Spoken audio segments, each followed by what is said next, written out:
तो hello students, क्या हाल चाल। हमें उम्मीद है आप सब स्वस्थ होंगी, मस्त होंगी और आप सबकी तैयारी एकदम शानदार तरीके से चल रही होगी। तो बहुत ही शानदार जबरदस्त सेशन में आप सभी का स्वागत है। यूपी TSSC एएनएम के फीमेल हेल्थ वर्कर की नर्सिंग क्लास में 38 टॉपिक 38 दिन एकदम कॉन्सेप्ट के साथ हम पढ़ते चले आए हैं। 35 टॉपिक हमने बहुत ही सफलतापूर्वक क्या कर लिए हैं, कंप्लीट कर चुके हैं। तो हमारा 36 है, इसके बाद 2 टॉपिक और बचेंगे, उनको भी क्या करेंगे, कंप्लीट कर लेंगे। 38 टॉपिक आपके कंप्लीट हो जाएंगे। तो आज का हमारा टॉपिक है नवजात की देखभाल। इसमें सबसे पहले हम कॉन्सेप्ट को क्लियर करेंगे, उसके बाद क्वेश्चन को कराएंगे, जिससे आपको क्या हो, कॉन्सेप्ट और क्वेश्चन एक साथ यहाँ पर मिल रहा है। तो ऐसा आसानी से मिलने वाला है नहीं, तो क्या करना पड़ेगा, सेशन को पूरा देखना पड़ेगा। तो आइए शुरुआत करते हैं सेशन को, क्योंकि हम समय आपका बर्बाद करने वाले में से नहीं है। Care of newborn details. तो आइए उनके नवजात के देखभाल के बारे में एकदम शानदार तरीके से देखते हैं। तो कह रहा जन्म के तुरंत बाद की देखभाल, यानी इमीडिएट केयर आफ्टर बर्थ, मतलब शिशु के जन्म के तुरंत बाद क्या करना चाहिए। साफ सफाई, मतलब जन्म के बाद शिशु की साफ सूती कपड़े से पोछें। शिशु को क्या करना है, जन्म के तुरंत बाद क्या करना है, पोछना चाहिए। और त्वचा संपर्क, माँ और बच्चे के बीच त्वचा का संपर्क यानी कंगारू केयर करना चाहिए।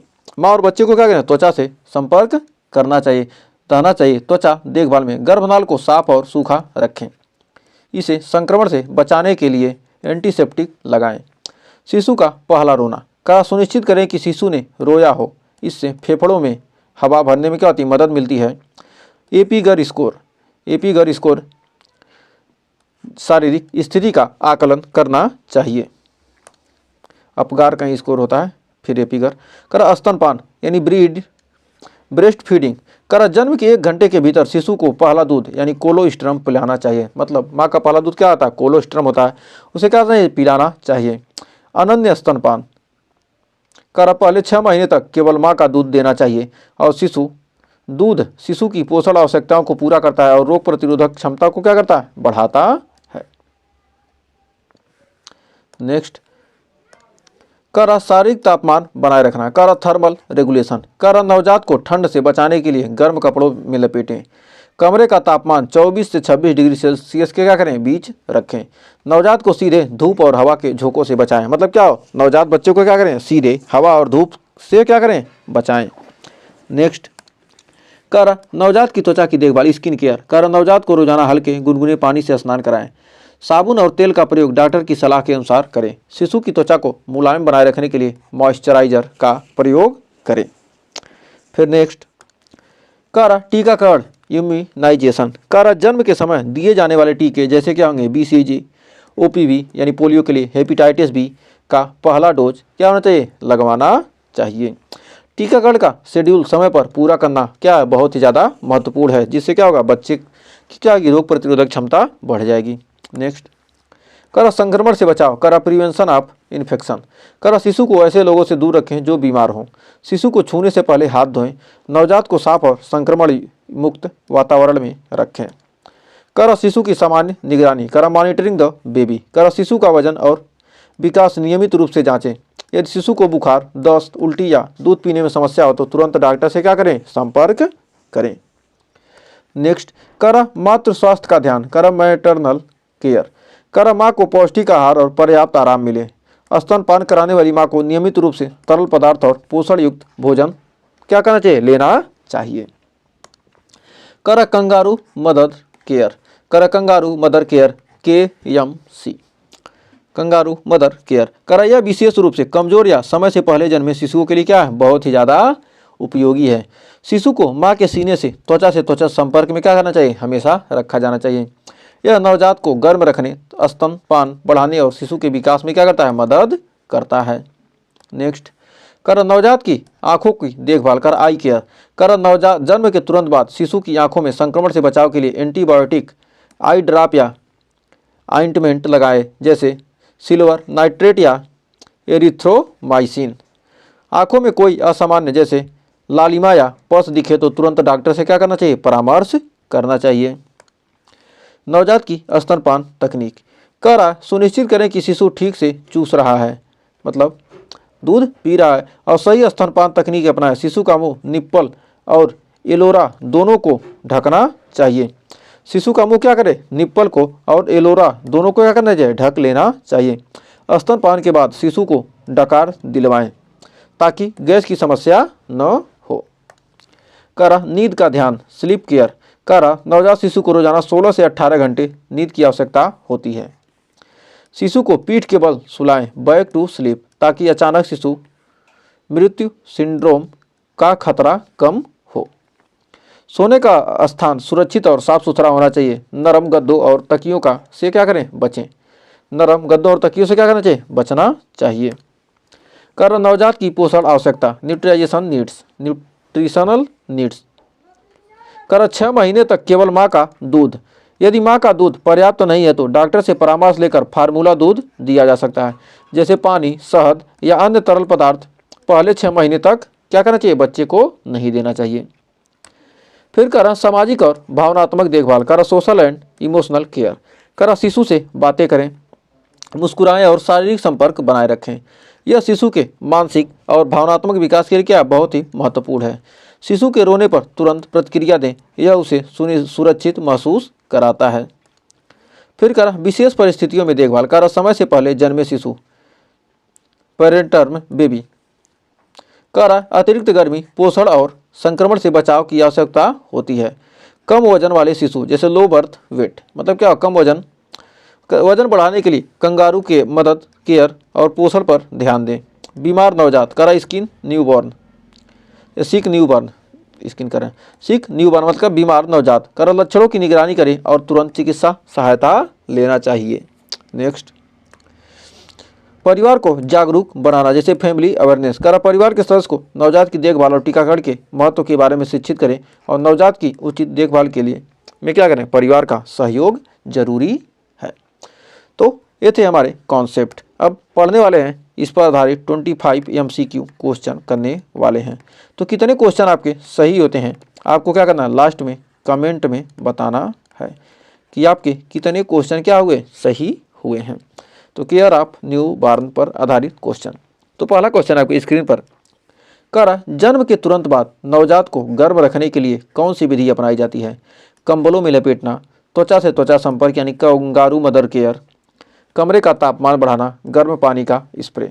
तो हमारा इसका राइट आंसर क्या हो जाएगा, त्वचा से त्वचा संपर्क यानी कंगारू मदर केयर का यूज करना चाहिए। नेक्स्ट, तो हमारा दूसरा क्वेश्चन क्या करा, नवजात का एपीगार स्कोर कब मापा जाता है। जन्म के 2 से 10 मिनट, जन्म के 1 से 5 मिनट, जन्म के 10 से 20 मिनट, जन्म के 5 से 15 मिनट पर।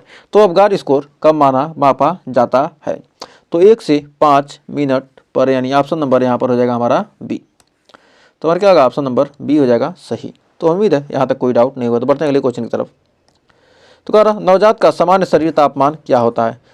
34 से 35 डिग्री सेल्सियस, 35 से 36 डिग्री, 36.5 से 37.5 और 37.5 से 38.5 डिग्री सेल्सियस। तो हमारा तीसरे का right answer option number C, 36.5 से 37.5 डिग्री सेल्सियस के बीच। नेक्स्ट, कर नवजात के पहले मल को क्या कहते हैं।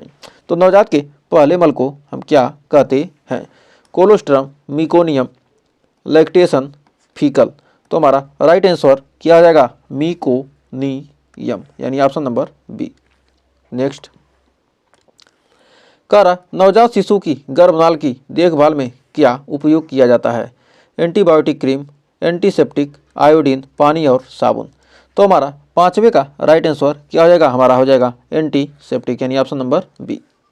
नेक्स्ट, कह रहा नवजात को कोलोस्ट्रम क्यों पिलाया जाता है। यह स्वादिष्ट होता है, इसमें रोग प्रतिरोधक क्षमता बढ़ाने वाले तत्व होते हैं, यह पाचन तंत्र को नुकसान पहुंचाता है, यह अतिरिक्त पोषण प्रदान नहीं करता है। तो हमारा छठवें का क्या हो जाएगा, राइट आंसर हो जाएगा ऑप्शन नंबर बी। इसमें रोग प्रतिरोधक क्षमता बढ़ाने वाले क्या होते हैं, तत्व होते हैं। नेक्स्ट, तो हमारा देखिए सातवां क्वेश्चन क्या कह रहा है। तो सातवां कह रहा है कि जन्म के तुरंत बाद नवजात को पहली बार सांस लेने में क्या मदद करता है। त्वचा का संपर्क, गर्भनाल का कटना, पहला रोना, स्तनपान।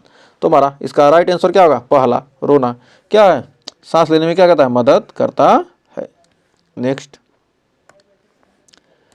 कह रहा नवजात शिशु का पहला टीका कौन सा होता है। DPT, BCG, MMR tetanus. तो हमारा राइट आंसर हो जाएगा क्या, option number B, C, G। तो बढ़ते हैं अगले क्वेश्चन की तरफ।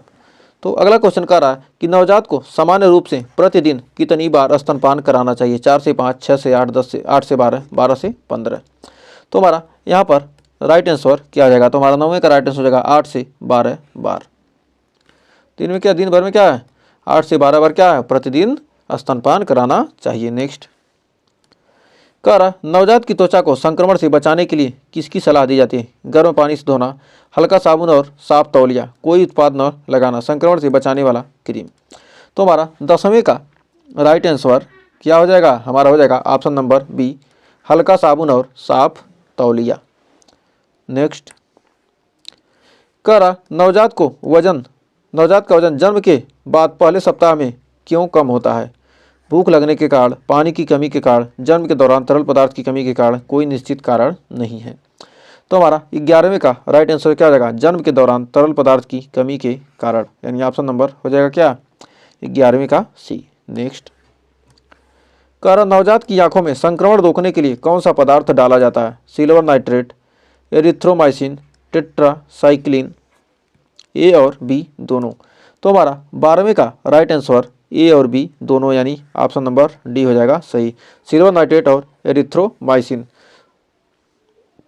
नेक्स्ट करो नवजात का श्वसन दर सामान्य रूप से कितनी होनी चाहिए, 15 से 30 बार प्रति मिनट, 30 से 60, 60 से 80, 20 से 40।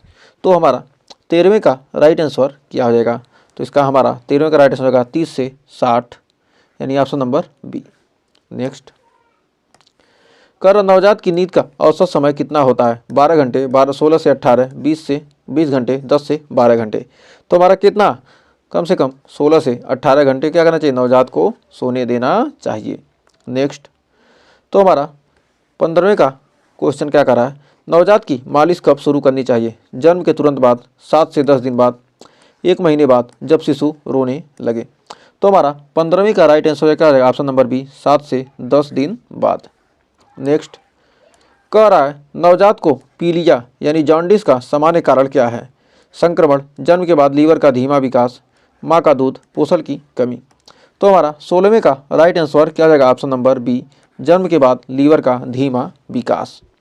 तो बढ़ते हैं अगले क्वेश्चन की तरफ। 17वां क्वेश्चन देखिए क्या कर रहा है, कह रहा जन्म में नवजात शिशु का सामान्य वजन क्या होता है, 1.5 से 2 किलोग्राम, 2.5 से 3.5, 3.5 से 4 और 4 से 5। तो यानी क्या, 2.5 से 3.5 किलोग्राम, यानी ऑप्शन नंबर हमारा हो जाएगा बी, 17वें का ऑप्शन नंबर बी। तो बढ़ते हैं 18वें क्वेश्चन की तरफ। तो 18वां क्वेश्चन कर रहा नवजात को कब तक अनन्य स्तनपान कराना चाहिए, 3 महीने, 4 महीने, 6 महीने, 12 महीने। तो हमारा 18वें का राइट आंसर क्या रहेगा, ऑप्शन नंबर सी, 6 महीने। नेक्स्ट कह रहा नवजात को संक्रमण से बचाने के लिए कौन सी प्रक्रिया अपनाई जाती है, हाथ धोना, शिशु को कंबल में रखना, बार बार कपड़े बदलना, ऊपर के सभी। तो हमारा 19वें का राइट आंसर क्या हो जाएगा, मतलब शिशु को कंबल में रखना, बार बार कपड़े बदलना, ये सारे क्या होंगे, संक्रमण से बचाने के क्या तरीके हैं। नेक्स्ट कह रहा नवजात में सबसे सामान्य श्वसन समस्या कौन सी होती है, ब्रोंकाइटिस, नियोनेटल डिस्ट्रेस सिंड्रोम, कफ और सर्दी, निमोनिया। तो हमारे क्या नवजात में सबसे सामान्य श्वसन समस्या कौन सी होता है, तो नियोनेटल डिस्ट्रेस सिंड्रोम, यानी ऑप्शन नंबर बी। नेक्स्ट कह रहा नवजात को अचानक शिशु मृत्यु सिंड्रोम से बचाने के लिए किस स्थिति में सुलाना चाहिए, पीठ के बल एक तरफ, किसी भी स्थिति में। तो हमारा इसका राइट आंसर क्या हो जाएगा, 21 का हमारा राइट आंसर हो जाएगा पीठ के बल, ऑप्शन नंबर बी। तो देखिए नेक्स्ट क्वेश्चन क्या कर रहा है कि नवजात शिशु का पहला टीकाकरण BCG कहाँ दिया जाता है, बाएं कंधे पर, दाएं कंधे पर, बाएं पैर पर, दाएं पैर पर। तो हमारा 22वें का राइट आंसर हो जाएगा बाएं कंधे पर, तो बाएं कंधे पर, यानी ऑप्शन नंबर ए। 23 नंबर कह रहा नवजात के नथुनों का फैलना और सीने में धंसना किस समस्या का संकेत है, सामान्य रोना, श्वसन समस्या, भूख लगना, पाचन समस्या। तो हमारा 23वें का राइट आंसर क्या होगा, श्वसन समस्या। नथुनों का फैलना और सीने में क्या करना, धंसना, किस समस्या का, श्वसन समस्या। नेक्स्ट 24 नंबर, नवजात की आंखों का पीला पड़ना किसका संकेत है? पीलिया, जांडिस, विटामिन की कमी, संक्रमण, सामान्य स्थिति। तो हमारा 24 का राइट आंसर क्या हो जाएगा? पीलिया, जॉन्डिस। आंखों का पीला पड़ना क्या है? पीलिया या जॉन्डिस। पीलिया को क्या कहते हैं? जॉन्डिस। और हमारा आज का लास्ट क्वेश्चन, नवजात के कान के संक्रमण का सामान्य कारण क्या हो सकता है? कान के संक्रमण का सामान्य कारण सफाई की कमी, ठंड, एलर्जी, सभी। तो हमारा राइट आंसर हो जाएगा यहाँ पर सभी। तो हमें उम्मीद है आपको 25 क्वेश्चन अच्छे से क्लियर हुए होंगे, कॉन्सेप्ट भी क्लियर हो गया होगा। तो 25 में आपके कितने सही हुए कमेंट में ज़रूर बताइएगा। और सेशन अच्छा लगा तो सेशन को क्या कर दीजिए? लाइक कर दीजिए और शेयर कर दीजिए। वीडियो पसंद आया हो तो, नहीं पसंद आया तो डिसलाइक भी कर सकते हैं। तो चैनल पर पहली बार किए चैनल को सब्सक्राइब ज़रूर कीजिएगा। तो मिलेंगे नेक्स्ट वीडियो में कुछ और क्वेश्चन के साथ, कुछ और टॉपिक के साथ। तब तक के लिए टेक केयर।